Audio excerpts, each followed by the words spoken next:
रहस्यमय प्रेत। ये घटना बरोड़ा के एक गुजराती युवक के साथ हुआ एक भयानक किस्से के बारे में है।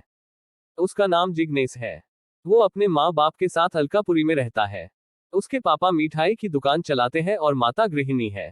5 साल पहले की ये घटना है जिसकी वजह से वो आज भी डरा हुआ रहता है। ये पूरी घटना के बारे में वो बताता है। इस घटना को याद करके आज भी मेरे दिल के धड़कन बढ़ जाती है। डर के कारण मेरे हाथ भी कांपने लगते हैं। भूत प्रेत और शैतान में मैं कभी नहीं मानता, ये सब बातें बकवास है ऐसा ही मानता था। लेकिन ये घटना के बाद जब मैं अंधेरी गली में से भी निकलता हूं तो मेरे पैर थर थर कांपने लगते हैं। आज मेरी ऐसी हालत हो गई है कि आज तक रात को भी सोने के समय घर की लाइट चालू रख कर सोता हूं। मेरे पापा बहुत ही कड़क स्वभाव के हैं। 12वीं कक्षा की परीक्षा में खराब परिणाम आने के कारण मेरे पापा का गुस्सा 7वें आसमान पे पहुंच गया। उन्होंने मुझे मार पीट के घर से बाहर निकल दिया। मैं बरोड़ा से राजकोट भागकर चला आया। वहीं पे मुझे एक दोस्त ने रहने के लिए मदद की। लेकिन मुझे कौन काम देगा, क्योंकि मैं 12वीं कक्षा में नापास हुआ था। नौकरी नहीं मिली, फिर अभी मैं हिम्मत नहीं हारा। मैं अपनी पिताजी का व्यवसाय मिठाई और नाश्ता बेचना शुरू कर दिया। राजकोट के गोंडल रोड पर फुटपाथ पे पूरी शाक बेचना शुरू कर दिया। मिठाई बनाना और सारे प्रकार के नाश्ते बनाने का काम मुझे मेरे पापा ने बचपन में ही सिखा दिया था। मुझे सब कुछ बनाना आता था, लेकिन पता नहीं कि मेरा धंधा ठीक से चलता नहीं था। पूरे दिन में मार 2-3 ग्राहक आते थे, इसीलिए मैंने बनाए हुए सारे नाश्ते फेंक देना पड़ता था। गोंडल रोड पे मैंने जहां पे लारी खड़ी की थी वो बहुत ही भीड़ भाड़ वाली जगह ही। मेरे सामने सारी लारी पे भीड़ लगी हुई रहती थी और मेरा ही काम बंद रहता था। मैंने आखिर में हार मान ली और सब कुछ बेचकर घर वापस जाकर पिताजी के पैर पकड़कर माफी मांग लूंगा।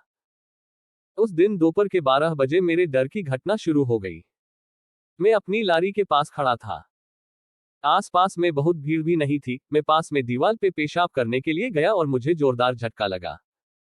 वहीं पे एक भयानक आवाज सुनाई दी और मेरे होश उड़ गए। मुझे ऐसा लगा कि कोई प्यासा पानी पी के संतोष हुआ, ऐसे खुश हुआ। थोड़ी देर में देखा कि मेरी लारी के आसपास भीड़ जमा होने लगी और मैं जमीन पे गिर गया। जब मैंने देखा कि मेरी लारी के पास एक ग्राहक खड़ा था, मैं खड़ा होकर उस ग्राहक के साथ बात करने लगा। वो आदमी अजीबोगरीब लगता था। उसने मुझे कहा कि तुम्हारे पास जो भी खाने का नाश्ता है वो सब मुझे पैक करके दे दे। सामान पैक करने से पहले उसने मुझे पैसे भी दे दिए। मेरी खुशी का कोई ठिकाना ही नहीं रहा। उस आदमी ने मेरी सारी मिठाई, नाश्ता सब कुछ खरीद लिया और मुझे ज्यादा पैसा भी दिया। इसलिए मेरी हिम्मत भी बढ़ गई और मैंने वडोदरा वापस जाना टाल दिया। वो आदमी हर रोज आता और मेरी सारी मिठाई और नाश्ता खरीद लेता। एक बार मैं बाहर घूमने गया और उस दिन लारी निकली नहीं थी। दूसरे दिन लारी लेके मैं काम पे पहुंचा तो वो आदमी मेरी सामने आके खड़ा हो गया और गुस्से से लाल होके मेरे सामने घूरने लगा। उसने मुझे सिर्फ उतना ही कहा कि मैंने तुम्हें तुम्हारी तकलीफ में मदद की और तूने मुझे कल भूखा रखकर इसका बदला लिया। अब मैं तुम्हें इसकी सजा दूंगा। बस इतना ही बोल के वो दीवार के पास पड़ा पत्थर तरफ गया जहां मैं पेशाब करने के लिए गया था। वहां जाके वो अचानक गायब हो गया।